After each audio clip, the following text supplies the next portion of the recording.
একা হাতে যেই সংসারটা গুছিয়েছিলাম আজকে সেই সংসারটাকে সবাই মিলে ভেঙে দিল। আসসালামু আলাইকুম, কেমন আছেন সবাই? আমরা যেই বাসায় ভাড়া থাকতাম সেই বাসারই নিচতলা থেকে উপরতলায় উঠতেছি, মানে আমাদের প্রমোশন হয়েছে, নিচতলা থেকে একদম উপরতলায় চলে যাচ্ছি। বলে না যে প্রমোশন হইলে মানুষ উপরের লেভেলে চলে যায়, তো আমাদের অবস্থা হয়েছে সেইটা।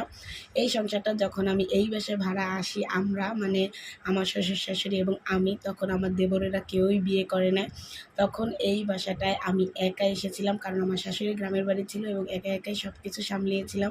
আজকে সেই বাসাটাকে যেহেতু চেঞ্জ করা হবে, তাই সবাই উপরে উঠতেছে আর সবাই মিলে সব কাজবাজ করতেছে। যেহেতু সবাই একা একা কাজবাজ করতেছে, আমার যেহেতু ছোটো বাবু, আমি কিছুই করতে পারতেছি না, করছি অল্প, তাই রান্নাবান্নার দায়িত্বটা আমিই নিলাম, যেহেতু সবাই খাওয়া দাওয়া করবে।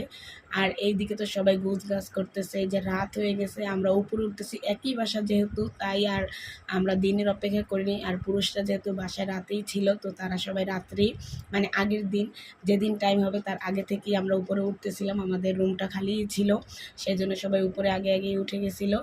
আর এখন তো আমরা নিচে আসি যেহেতু, আর এই যে সবার হাত পা ব্যথা করতেছে, তাই নাপা নিয়ে আসছে আমার মেজো দেবর, যে নাপা খাও।